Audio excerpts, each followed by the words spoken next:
The morning sun cast long shadows across the Naval Special Warfare Training Compound in Coronado, California. Sarah Martinez adjusted her gear one final time before joining the line of candidates preparing for another grueling day of SEAL training. At 26, she had already proven herself as one of the Navy's top intelligence officers. But this was different. This was Hell Week preparation, and she was one of only 3 women ever to make it this far in the program. The salt air carried the sound of instructors barking orders as candidates stumbled through their morning routine. Sarah had been awake since 300 hours, same as every day for the past 8 weeks. Her body ached from the previous day's training, but her mind remained sharp and focused. She knew that every moment here was being scrutinized, every movement analyzed by those who believed women had no place in the elite Special Forces unit. Commander James Harrison watched from his office window as the candidates assembled. A decorated veteran with 15 years of SEAL experience, Harrison had initially been skeptical about the integration program. However, watching Martinez over the past weeks had changed his perspective. She consistently outperformed many of the male candidates in academics, showed exceptional tactical thinking, and demonstrated the kind of mental toughness that separated true warriors from pretenders. The training day began with a 5-mile beach run in full gear. Sarah fell into pace with the group, her breathing controlled despite the weight of her equipment. Behind her, she could hear the labored breathing of several male candidates who were struggling to keep up. She had learned early in the program not to show any signs of satisfaction when she outperformed others. It only painted a bigger target on her back. Petty Officer First Class Derek Thompson and his close friend Petty Officer Marcus Reed had been watching Martinez with growing resentment. Both men came from military families and held traditional views about combat roles. Thompson, in particular, felt that allowing women into SEAL training was nothing more than a political stunt that would weaken the entire program. He had made several comments to other candidates about Martinez, testing the waters to see who might share his views. During weapons training that afternoon, Sarah demonstrated exceptional marksmanship skills, consistently hitting targets that several other candidates missed. Instructor Chief Petty Officer Williams nodded approvingly as he reviewed her scores. Williams had served with some of the best snipers in the Navy, and Martinez showed natural talent that couldn't be taught. As the candidates cleaned their weapons after training, Thompson approached Martinez with a smirk on his face. "Nice shooting, Martinez," he said, his tone carrying an edge that made nearby candidates look up. "Must be all that video game practice women do these days." Sarah didn't respond immediately. She had learned that engaging with Thompson's provocations only encouraged him. Instead, she continued methodically cleaning her rifle, her movements precise and professional. "Just focusing on the mission requirements, Thompson," she replied evenly. Reed joined the conversation, emboldened by Thompson's lead. "Yeah, but can you handle the real pressure? When bullets are flying and your teammates are depending on you, do you think you'll hold up, or will you fold like most women do under stress?" The cleaning area had gone quiet. Other candidates pretended to focus on their weapons while listening to the exchange. Sarah finished reassembling her rifle and stood up, meeting Reed's gaze directly. "I guess we'll find out during the next exercise," she said calmly. "Same as everyone else here." Her composure seemed to irritate Thompson further. He had expected her to get defensive or emotional, which would have validated his beliefs about women's unsuitability for special operations. Instead, her professional response made him appear petty in front of the other candidates. That evening, during chow time, Sarah sat with a small group of candidates who had been consistently supportive throughout training. Among them was Petty Officer Jake Morrison, a soft-spoken communications specialist from Ohio, and Petty Officer First Class Luis Gonzalez, a combat medic with 3 deployments under his belt. These men judged her solely on her performance and had witnessed firsthand her capabilities during training exercises. "You handled Thompson well today," Morrison said quietly, glancing around to make sure they weren't overheard. "Guy's been looking for a reason to cause trouble since day one." Gonzalez nodded in agreement. "I've served with plenty of tough operators, and you've got what it takes. Don't let those idiots get in your head."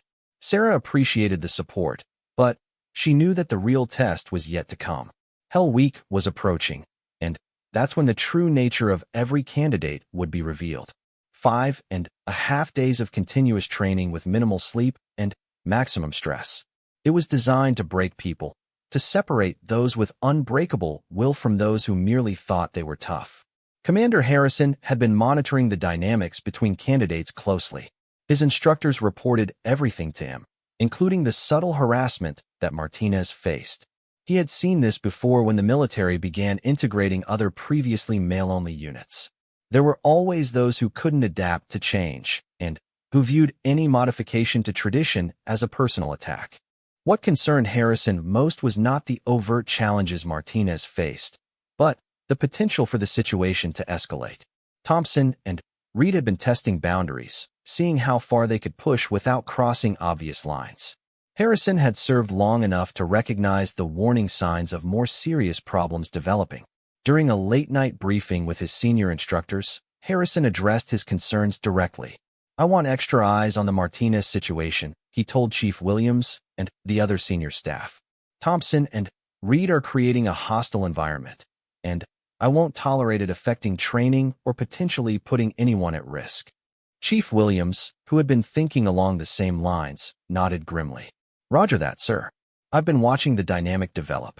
Martinez is handling it professionally, but those two are escalating their behavior." "What's your assessment of Martinez's performance objectively?" Harrison asked. "Top tier, sir. Academically, she's scoring in the 95th percentile. Physically, she's meeting all standards and exceeding many. Her tactical thinking is exceptional, and she's shown solid leadership potential during team exercises. Honestly, if she makes it through Hell Week, she'll be one of the strongest graduates we've had in recent years." Harrison had suspected as much. It made the behavior of Thompson and Reed even more problematic. They weren't responding to poor performance or legitimate concerns about capability. They were responding to their own prejudices and insecurities. As the week progressed, the tension continued to build. Thompson and Reed began making comments just outside of official hearing, timing their remarks for moments when instructors were not within earshot. They questioned Martinez's physical strength during team carries, suggested she was receiving special treatment, and made inappropriate comments about her appearance and presumed motivations for joining the program. Other candidates began to choose sides, though most remained neutral or quietly supportive of Martinez. The division was creating exactly the kind of unit cohesion problems that SEAL training was designed to identify and eliminate. A few candidates approached instructors to report what they were witnessing, but Martinez herself never filed a formal complaint. On Thursday evening, as candidates prepared for the final phase before Hell Week, Thompson made a decision that would change everything. He had grown frustrated with Martinez's continued success and professional demeanor. In his mind, she was making him and other skeptics look bad, and he believed that more direct action was needed to expose what he saw as the fundamental flaw in allowing women into special operations. Reed was initially hesitant when Thompson outlined his plan. "Look, man, I agree with you about women not belonging here, but what you're talking about could get us kicked out of the program." Thompson's face was hard with determination. "We're going to get kicked out anyway if she succeeds. They'll use her as proof that the program works and force more women into units where they don't belong. We need to show what happens when the pressure is really on." The plan Thompson proposed was designed to create a situation where Martinez would be forced to respond emotionally, ideally in a way that would demonstrate unsuitability for special operations. It involved creating a scenario during a night training exercise where she would be isolated from instructors and put under intense psychological pressure. Meanwhile, Commander Harrison was reviewing performance reports and preparing for Hell Week. Martinez's scores continued to impress him, and he found himself hoping she would succeed, not because she was a woman, but because she was clearly one of the most capable candidates in the class. Her success would validate the integration program and prove that merit, not gender, should determine who served in special operations. As Friday approached, the atmosphere among candidates grew increasingly tense. Hell Week would begin Monday morning, and everyone knew that roughly 70% of current candidates would not complete it. For some, the stress was becoming overwhelming. For others, like Thompson and Reed, it was crystallizing their determination to ensure that Martinez would not be among the survivors. Sarah spent Friday evening reviewing her gear and mentally preparing for the challenges ahead. She had trained for this moment her entire adult life, first as a competitive athlete in college, then through years of military service. She knew she was physically and mentally ready for Hell Week. What she didn't know was that the greatest threat to her success wouldn't come from the design challenges of the program, but from fellow candidates who had decided she didn't deserve to be there. The weekend passed quietly, with candidates given minimal rest before the crucible that would define their futures. Commander Harrison used the time to review security protocols and ensure that all safety measures were in place. He had a nagging feeling that something was building among the candidates, but without concrete evidence of problems, he could only maintain vigilance and trust his instructors to maintain control. Sunday evening, as candidates prepared for lights out, Thompson and Reed finalized their plan. They had identified a window of opportunity during Monday night's training when they could isolate Martinez and create the confrontation they believed would end her participation in the program. In their minds, they were protecting the integrity of the SEAL teams and preserving traditions that had kept America safe for decades. What they failed to understand was that their actions would ultimately prove exactly the opposite of what they intended to demonstrate. The night that would unfold would indeed test character, courage, and the ability to perform under extreme pressure.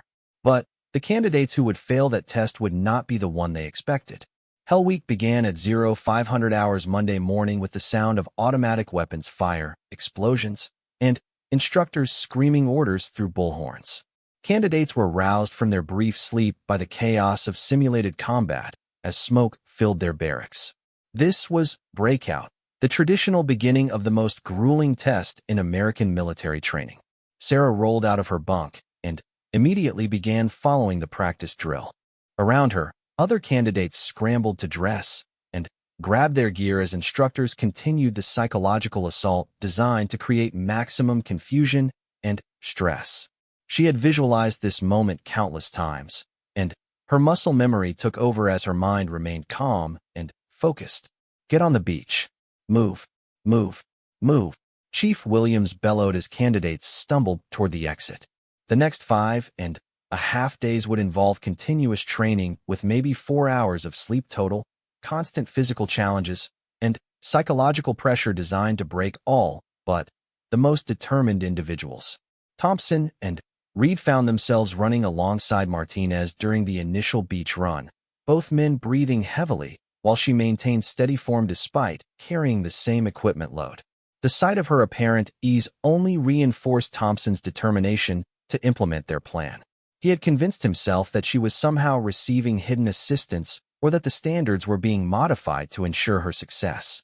The first day of Hell Week proceeded as designed, with candidates facing obstacle courses, surf torture, and endless physical training. By evening, 3 candidates had already rung the bell, officially withdrawing from the program. The instructors maintained relentless pressure, looking for signs of weakness or surrender in every remaining candidate. As night fell, the candidates were divided into boat crews for a series of nighttime navigation exercises. This was when Thompson and Reed planned to execute their scheme. They had maneuvered to be assigned to Martinez's boat crew, along with Morrison and 2 other candidates who had remained neutral in the ongoing tension. The exercise required each boat crew to navigate to specific coordinates along the coastline, complete tactical problems, and return to base. Instructors would monitor progress through radio check-ins and would have roving patrols observing from a distance, but there would be periods when individual crews operated with minimal direct supervision. Chief Williams briefed the crews on their objectives, emphasizing safety protocols and communication requirements. You will check in every 30 minutes, he explained.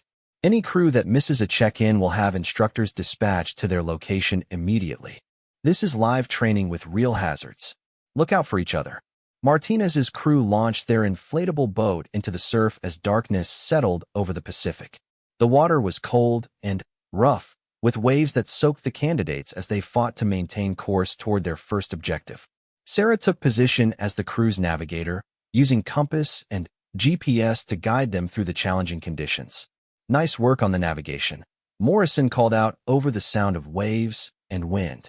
The crew had reached their first checkpoint ahead of schedule, despite the difficult conditions. Martinez acknowledged the compliment with a nod, staying focused on the next leg of their route. Thompson and Reed exchanged glances in the dim light of the boat. They were approaching the location where they planned to implement their plan.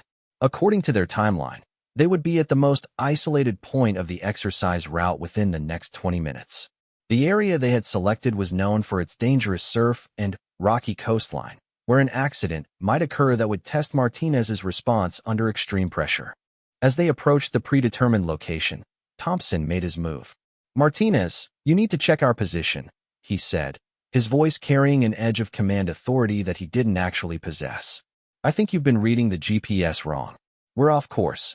Sarah double-checked her instruments and confirmed their position. "Negative, Thompson. We're exactly where we should be according to the navigation plan." "You're wrong," Reed added, his voice rising with manufactured urgency.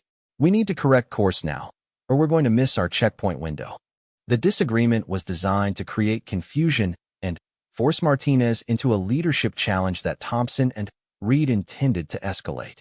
However, their plan began to unravel immediately when Morrison and the other crew members backed Martinez's navigation. "She's right," Morrison said firmly. "I've been tracking our position independently, and we're on course." Thompson's face hardened in the dim light. He had expected the other crew members to remain neutral or to be confused enough by the manufactured crisis to side with him and Reed. Instead, their confidence in Martinez's competence was undermining his entire plan. Frustrated by the failure of his initial approach, Thompson decided to escalate more aggressively than originally planned.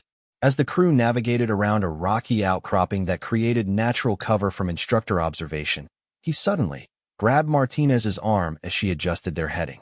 "Listen to me," he said, his grip tight enough to cause pain. "You don't belong here, and I'm not going to let you make the teams look weak. Either you ring out tonight, or things are going to get much worse for you." The physical contact crossed a clear line, and Morrison immediately intervened. "Thompson, get your hands off her." Now, Sarah remained calm despite the physical threat, her training taking over. "Thompson, you need to release me immediately. This behavior is unacceptable, and you're jeopardizing the mission." Reed moved to back up his friend, but found himself facing opposition from the other crew members who were shocked by the sudden escalation. What had begun as a plan to psychologically pressure Martinez had instantly become a clear case of harassment and assault. "You guys don't understand," Thompson said, his voice becoming desperate as he realized his plan was collapsing. "She's going to get people killed when she can't perform under real combat stress. This whole program is a political joke." Morrison, who had served 2 combat deployments before applying to SEAL training, was furious. "The only person here who's failing under pressure is you, Thompson. Let her go, or I'll make you let her go." The confrontation was spiraling out of control. Thompson had imagined a scenario where he could expose Martinez's supposed weakness, but instead he was revealing his own inability to handle stress and work as part of a team. The fundamental qualities that SEAL training was designed to test and develop were being demonstrated clearly, but not by the person he had expected. Sarah recognized that the situation was becoming dangerous for everyone involved. A physical altercation in the water at night could result in serious injuries or worse.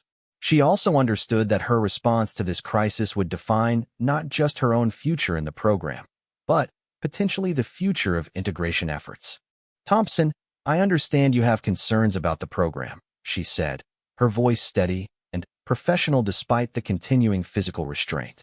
"But right now, you're putting the entire crew at risk. We need to complete this mission and get everyone back safely. We can address your issues through proper channels when we return to base." Her calm, leadership-focused response only infuriated Thompson further. He had wanted her to react emotionally, to prove his point about women's unsuitability for high-stress situations. Instead, she was demonstrating exactly the kind of steady performance under pressure that SEAL teams required. "Proper channels?" Thompson's voice cracked with frustration. "The proper channel is for you to quit and stop pretending you can do this job." Reed, seeing that their plan was completely failing and that they were now clearly in the wrong, tried to de-escalate. "Come on, Thompson, let's just finish the exercise and deal with this later." But Thompson was beyond reasoning. His grip on Martinez tightened, and he began trying to force her toward the side of the boat. "You want to prove you belong here? Let's see how you handle a real water survival situation. Morrison had seen enough. A former high school wrestler and experienced sailor, he moved quickly to break Thompson's hold on Martinez. That's assault, Thompson. Back off now. The physical intervention triggered Thompson completely. He released Martinez and swung at Morrison, connecting with a glancing blow that sent both men toward the side of the inflatable boat. The violent movement in the unstable craft caused Reed to lose his balance and fall into the water. In the chaos that followed, several critical things happened simultaneously. Reed, who was not as strong a swimmer as required for SEAL training, immediately began struggling in the cold, rough water. The boat's engine stalled when Morrison's fall caused him to hit the throttle control. And Thompson, now completely out of control, continued trying to fight Morrison in the confined space of the boat. Sarah faced a decision that would test every aspect of her training and character. She could prioritize her own safety and let the situation play out, potentially resulting in serious injury to crew members. She could focus on restraining Thompson and ending the immediate assault. Or she could take charge of the entire emergency situation and ensure everyone's survival. Without hesitation, she chose leadership. Morrison, secure Thompson. She ordered with clear command authority. I'm going after Reed. Before anyone could respond, she dove into the dark, cold water where Reed was struggling to stay afloat. The Pacific Ocean at night was disorienting and dangerous, with currents and waves that could easily separate a swimmer from their boat crew. But Sarah's water survival training took over as she reached Reed and began the process of bringing him back to safety. Reed, despite his earlier harassment, instinctively cooperated with her rescue efforts. The immediate threat of drowning had stripped away his prejudices and left only the basic human need for survival. As Sarah towed him back toward the boat, he was forced to depend completely on the woman he had been trying to drive out of the program. Morrison had successfully subdued Thompson, using techniques learned in military police training to restrain him without causing serious injury. The remaining crew members worked to restart the engine and maintain their position in the water. When Sarah reached the boat with Reed, multiple hands pulled both of them back aboard. The immediate crisis was over, but the implications were just beginning. Reed was hypothermic and needed immediate medical attention. Thompson was in clear violation of multiple military regulations and criminal laws. The crew was behind schedule for their checkpoint, and instructors would soon be dispatched to investigate their missed radio call. As Sarah administered first aid to Reed, using her emergency medical training to address his hypothermia, the magnitude of what had happened began to sink in for everyone involved. Thompson sat in stunned silence, restrained by Morrison and facing the complete destruction of his military career. Reed, grateful to be alive, looked at Martinez with new understanding of her capabilities and character. Thank you, Reed whispered through chattering teeth as Sarah wrapped him in an emergency blanket. I'm sorry for everything I said. You saved my life. Sarah continued her medical assessment, checking his core temperature and monitoring his breathing. Just focus on staying warm, she replied. We'll get you back to base and to proper medical care. Morrison restarted the engine and began navigating back toward the training compound at maximum safe speed. The mission objectives were forgotten now. Getting Reed to medical treatment was the priority.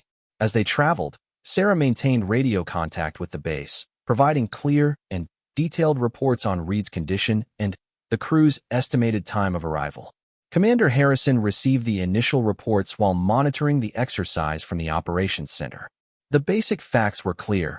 One candidate was suffering from hypothermia following a water emergency, and another candidate was being restrained following an assault incident. What wasn't immediately clear was the complete sequence of events that had led to the crisis. As Martinez's crew approached the base, Harrison prepared for what he suspected would be one of the most significant incidents in the history of the integration program. Based on the radio reports, it appeared that Martinez had responded to a life-threatening emergency with exactly the kind of leadership and competence the SEAL teams required. But he also knew that the assault incident would require a complete investigation and likely criminal charges. The boat crew arrived at the dock to find medical personnel waiting with a stretcher for Reed. As he was transferred to an ambulance for transport to the Naval Hospital, Sarah provided a detailed medical report to the attending physician. Her thorough assessment and treatment had likely prevented a much more serious medical emergency. Thompson was taken into custody by military police pending investigation of the assault charges. As he was led away, he looked back at Martinez with a mixture of hatred and confusion. His plan to prove her weakness had instead demonstrated her strength, while revealing his own fundamental unsuitability for special operations. Commander Harrison approached Sarah as she finished her report to the medical team. "Martinez, I need a complete debrief on tonight's events. But first, are you injured or in need of medical attention?" "No, sir," Sarah replied, standing at attention despite her exhaustion and wet uniform. "I'm ready to continue with the exercise if required." Harrison studied her for a moment. After nearly 36 hours of Hell Week training followed by a life-threatening emergency, she was still focused on mission completion. It was exactly the kind of mindset that separated potential SEALs from ordinary sailors. "The exercise is concluded for your crew," Harrison said. "Report to my office at 0800 for debrief. For now, get some dry clothes and rest. You've earned it." As Sarah walked toward the barracks, she reflected on the night's events. Thompson and Reed's harassment had escalated to assault and had nearly resulted in tragedy. But the crisis had also provided the clearest possible demonstration of her capabilities under extreme pressure. She had led, she had saved lives, and she had maintained her professionalism throughout. The integration program had faced its greatest test, and the results were undeniable. The question now was how the command structure would respond to what had happened, and whether the clear demonstration of merit would overcome institutional resistance to change. Commander Harrison spent the early morning hours reviewing preliminary reports and preparing for what he knew would be a complex investigation. The night's events had created a situation that would have ramifications far beyond the immediate training program. By 0600 hours, he had received calls from the Naval Special Warfare Command, the Pentagon, and congressional liaisons who had gotten word of the incident. Sarah arrived at the commander's office precisely at 0800, despite having had less than 2 hours of sleep. She had spent the brief rest period reviewing the events in her mind, ensuring that her recollection was clear and accurate. The importance of the upcoming debrief was not lost on her. Her account would likely determine the future of the integration program. Also present for the meeting were Chief Williams, the base's senior legal officer Commander Patricia Hayes, and Lieutenant Colonel Maria Vasquez from the Pentagon's Integration Oversight Office. The presence of such high-ranking officials indicated the serious nature of the investigation. "Martinez, please provide your complete account of last night's events," Harrison began, activating a digital recorder. "Take your time, and include every detail you can remember." Sarah's account was precise and professional. She described the initial navigation exercise, Thompson's challenge to her route planning, the escalation to physical assault, and the subsequent water emergency. Her military training had taught her to observe and remember details under stress, and her recollection was comprehensive and accurate. When Thompson grabbed your arm, did you consider that a threat?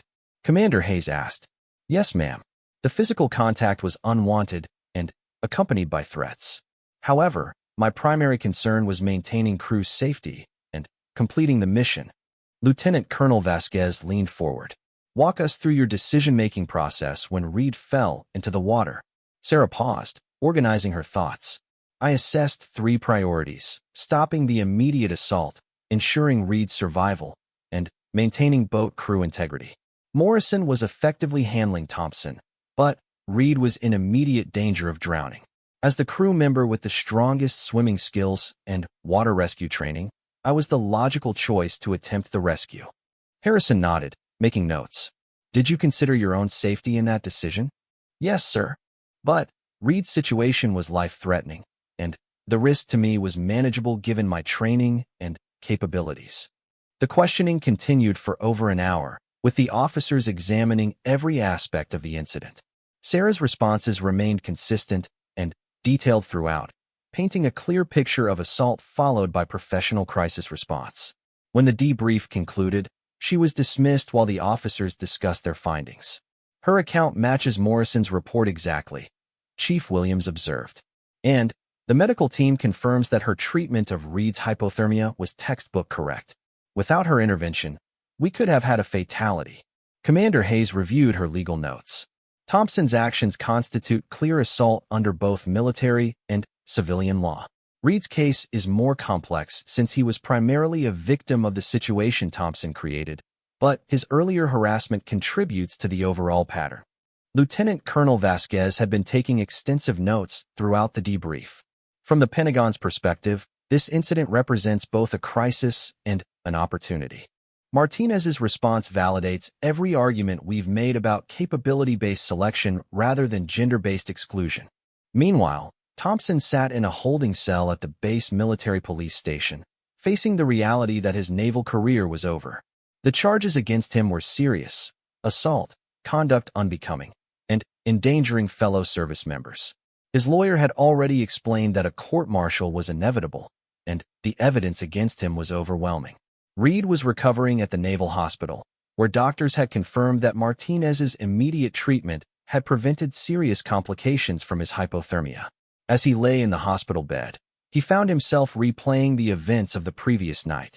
The woman he had harassed and belittled had risked her own life to save his. Morrison visited Reed that afternoon, still angry about the previous night's events, but relieved that everyone had survived. "Thompson's looking at a dishonorable discharge," he reported. "His military career is finished." Reed stared at the ceiling, processing the information. "She could have let me drown," he said quietly. "After everything we said to her, everything we did, she still jumped in to save me." "That's what real operators do," Morrison replied. "They put mission and team before personal feelings." Thompson never understood that, and apparently neither did you. The conversation was interrupted by a knock on the door.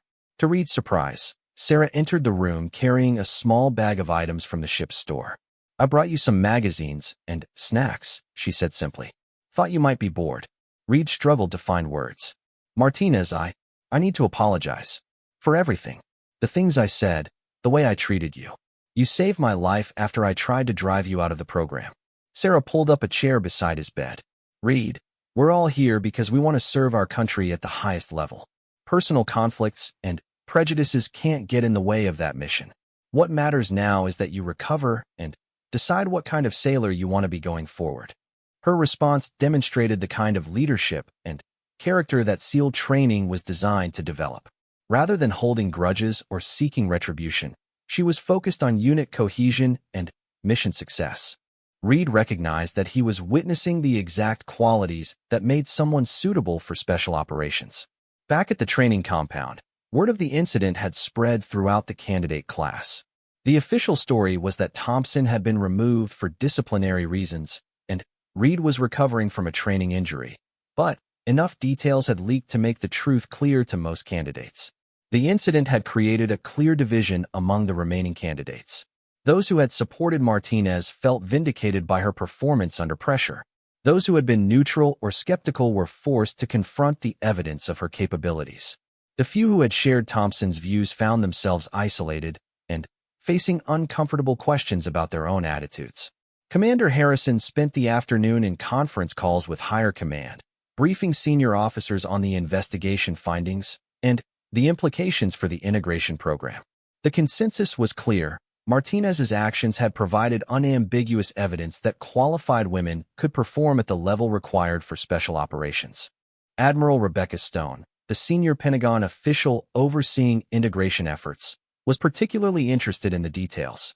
"This incident has given us the real-world validation we needed," she told Harrison during their call.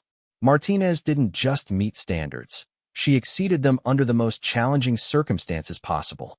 However, the incident had also highlighted the risks associated with integration efforts. The harassment and assault that led to the crisis demonstrated that institutional resistance could create dangerous situations that threaten both mission success and personnel safety. "We need to accelerate our cultural training programs," Admiral Stone continued. "This kind of resistance to integration is a threat to unit readiness and personnel safety. We can't allow personal prejudices to undermine operational effectiveness." That evening, Sarah returned to Hell Week training with the remaining candidates. The instructors had decided to continue the exercise despite the previous night's events, though additional safety measures were implemented. For Sarah, returning to training was important both personally and symbolically. She needed to demonstrate that the incident had not affected her ability to perform. Chief Williams addressed the candidates before beginning the evening's training evolution. Last night, one of your teammates demonstrated exactly the kind of leadership and courage we're looking for in special operations personnel. She faced a crisis situation and responded with professional competence and personal courage. That's the standard we expect from everyone in this program. The training that followed was particularly challenging, designed to test the candidates' mental toughness after the previous night's events. Sarah performed at her usual high level, but she noticed that the dynamic among candidates had changed. The overt hostility she had faced earlier was gone, replaced by a grudging respect from most of the remaining class. During a brief rest period, Petty Officer Gonzalez approached her. "Martinez, what you did last night was outstanding. But I have to ask, how do you keep it together when people are actively working against you?" Sarah considered the question carefully. "I remember why I'm here. This isn't about proving anything to people who don't want me to succeed.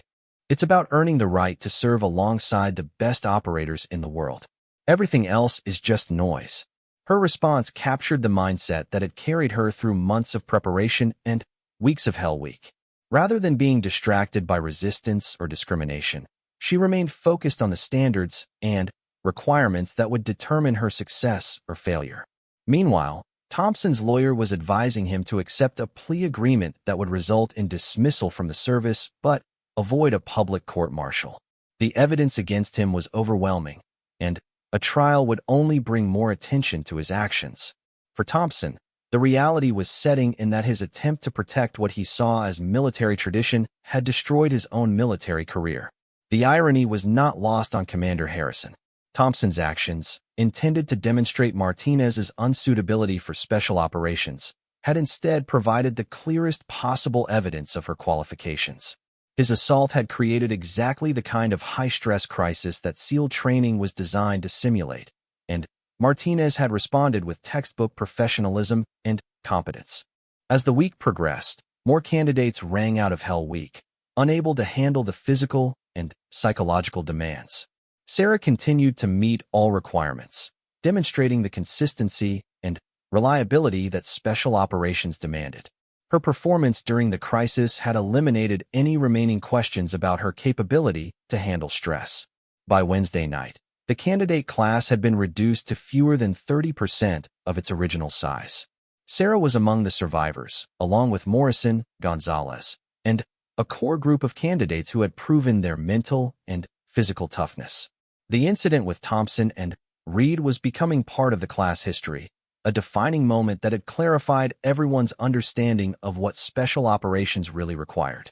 Commander Harrison watched the remaining candidates struggle through another night evolution and reflected on the broader implications of the week's events. The integration program had survived its greatest test, but he understood that changing institutional culture would require ongoing effort and leadership commitment. The real test would come when Martinez and other successful female candidates began serving in operational units. The training environment could be controlled and monitored, but the true measure of integration success would be performance in real-world missions alongside veteran operators who might harbor their own doubts about change. For now, though, the immediate question was whether Martinez could complete Hell Week and earn her place in the SEAL community. Based on her performance so far, Harrison was confident she would succeed. The question, then, would be whether the institution was ready to embrace the change her success represented. As Thursday morning approached, Sarah prepared for another day of the most challenging training in American military history. She had already proven her qualifications under the most demanding circumstances possible. Now she just needed to finish what she had started and earn the right to wear the SEAL Trident. Friday morning marked the final day of Hell Week, and Sarah Martinez stood among the 23 remaining candidates who had survived the most grueling test in military training. Her uniform was salt-stained and torn. Her face showed the exhaustion of 5 days with minimal sleep, but her eyes remained focused and determined. She had made it through 132 hours of continuous training that had broken more than 70% of the original class. Commander Harrison observed the morning formation with a mixture of pride and relief. The incident early in the week could have derailed the entire integration program, but Instead, it had provided undeniable validation of the capability-based selection criteria. Martinez stood in formation like any other successful candidate, having earned her place through performance rather than politics. The final day's challenges included a 4-mile timed run in boots and utilities, followed by a series of practical exercises designed to test the candidate's ability to function under extreme fatigue. Sarah's times on all events met or exceeded the required standards, consistent with her performance throughout the entire training program. As the afternoon wore on, the atmosphere among candidates shifted from grim determination to cautious optimism. Those who had made it this far were beginning to believe they might actually complete Hell Week. For Sarah, the realization brought a mixture of exhaustion and satisfaction. She had not just survived the training. She had excelled at it while facing challenges that went far beyond the designed curriculum. At 1,700 hours, Chief Williams called the surviving candidates to formation for the final time. "You have completed Hell Week," he announced, his voice carrying decades of military authority. "You have proven that you possess the mental toughness and physical capability required for naval special warfare. Congratulations." The simple announcement marked the end of the most challenging period in all the candidates' lives. Sarah felt a wave of emotion that she kept carefully controlled, knowing that this moment was being watched and evaluated by everyone present. She had become the first woman to complete Hell Week in the SEAL program, but she understood that this achievement was just the beginning of a longer journey. After dismissing the candidates for medical evaluation and rest, Commander Harrison approached Sarah privately. "Martinez, I want to speak with you about the week's events and what comes next." In his office, Harrison was direct and honest about the challenges ahead. "You've proven beyond any doubt that you can meet our standards. But completing Hell Week is only part of SEAL training. You'll face months of additional training, and then integration into operational teams where you'll encounter operators who weren't part of this selection process." Sarah nodded, understanding the implication. "Sir, I'm prepared for ongoing challenges. This week proved to me that I can handle whatever comes next." Harrison studied her for a moment, seeing the quiet confidence that had carried her through the most difficult test the military could devise. "The incident with Thompson and Reed has had significant impact beyond this training class. Your response to that crisis has become a case study for integration programs across all special operations communities." The investigation had concluded with Thompson facing court-martial for assault and conduct unbecoming. He had ultimately accepted a plea agreement resulting in dismissal from the service and forfeiture of benefits.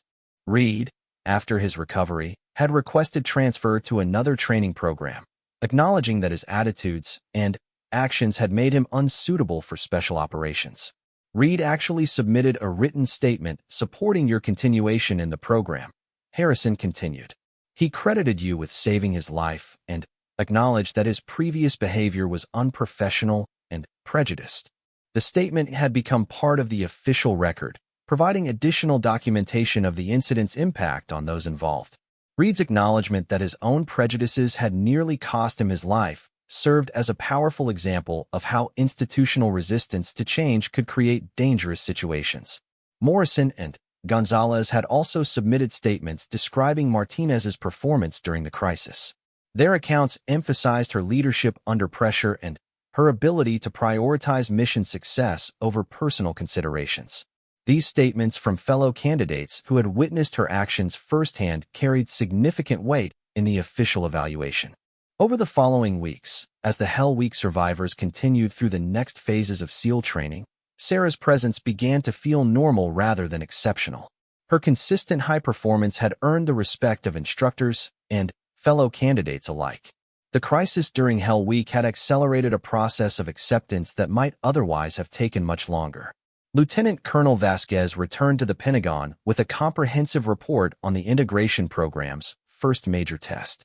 Her briefing to senior defense officials emphasized both the success of the capability-based selection criteria and the need for enhanced measures to prevent harassment and discrimination.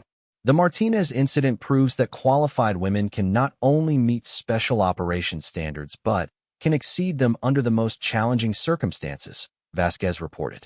However, it also demonstrates that institutional resistance can create safety risks that threaten mission success and personnel welfare. Her recommendations included expanded cultural training for all special operations personnel, enhanced monitoring of integration efforts, and clear consequences for discrimination or harassment. The incident had provided real-world evidence that diversity in special operations units was not just politically correct policy, but operational necessity. Admiral Stone used the incident as a catalyst for broader changes in special operations culture. "Excellence has no gender," became her frequently quoted summary of the lessons learned.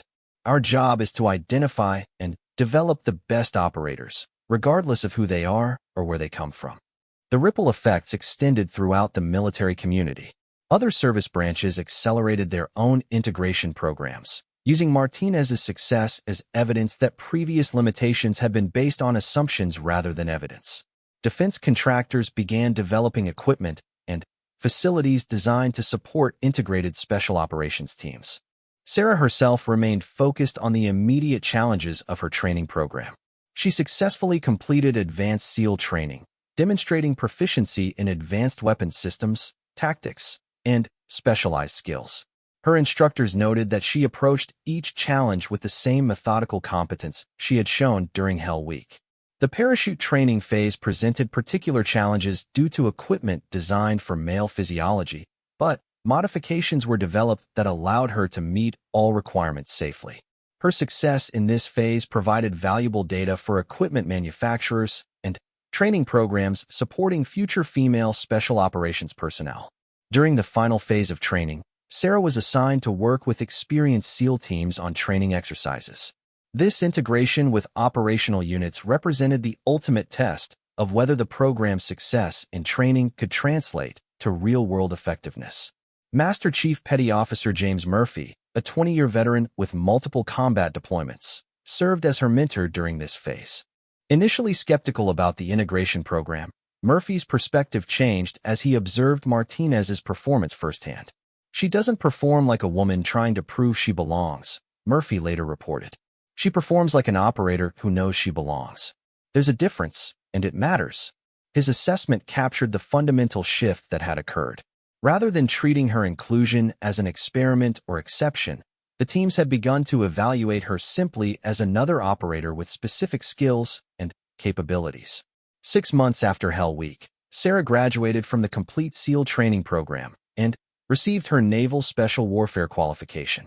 The ceremony was attended by senior officials from across the defense community, but for Sarah, the most meaningful moment was receiving her Trident pin from Chief Williams, who had observed her journey from the beginning. "You've earned this through performance, not politics," Williams said as he pinned the Trident to her uniform.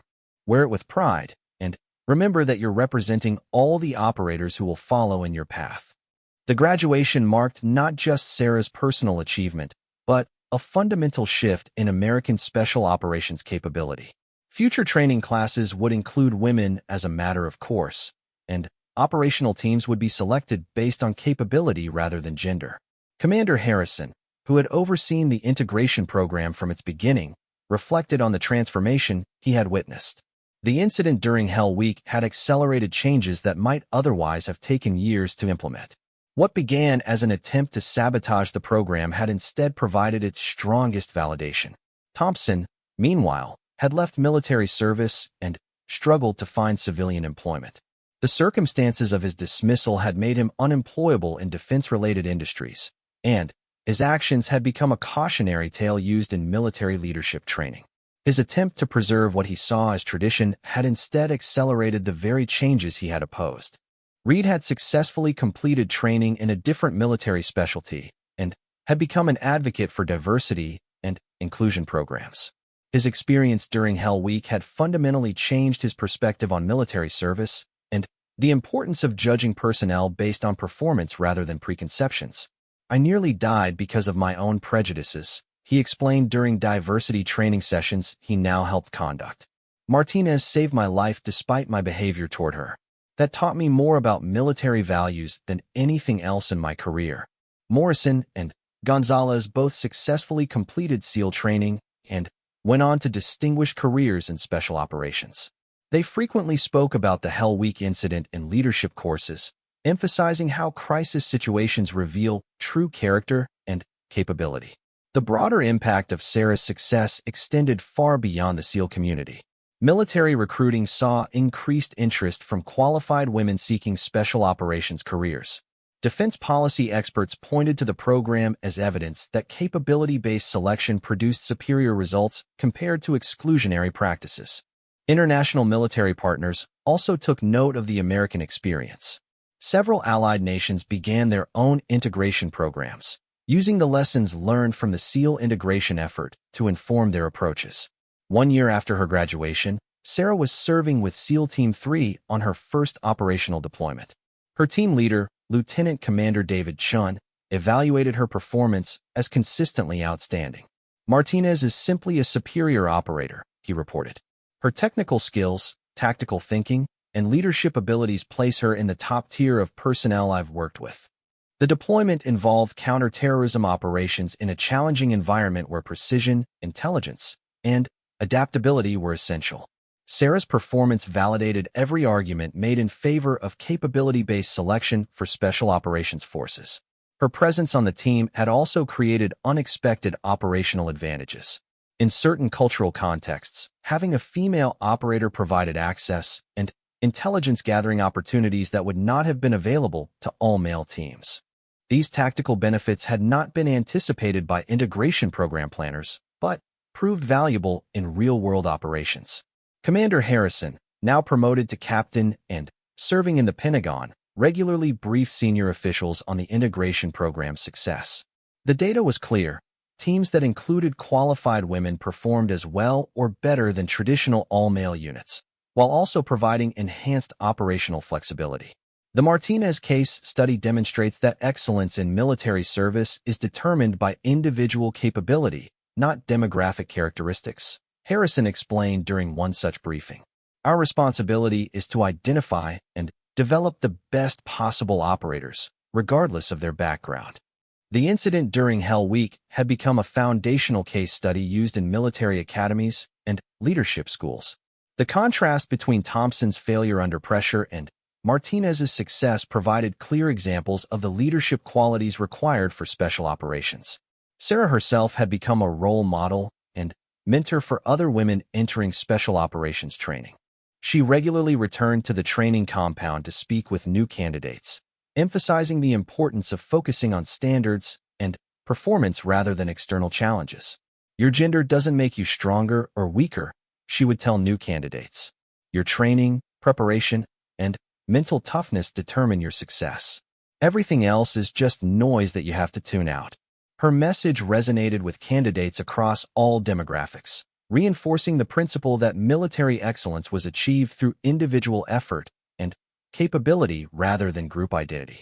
As Sarah continued her career in naval special warfare, the integration program she had helped validate continued to evolve and improve. Each new class of candidates included qualified women who no longer faced the intense scrutiny and resistance that had characterized the early integration efforts. The night attack during Hell Week that had threatened to derail her career had instead provided the strongest possible validation of her qualifications. By dawn of that difficult night, the careers of those who had attacked her were indeed over, destroyed not by external forces but by their own inability to meet the standards they claimed to protect. The morning after that crisis had marked not just the continuation of Hell Week, but the beginning of a new era in American special operations, one defined by excellence rather than exclusion, and by capability rather than prejudice.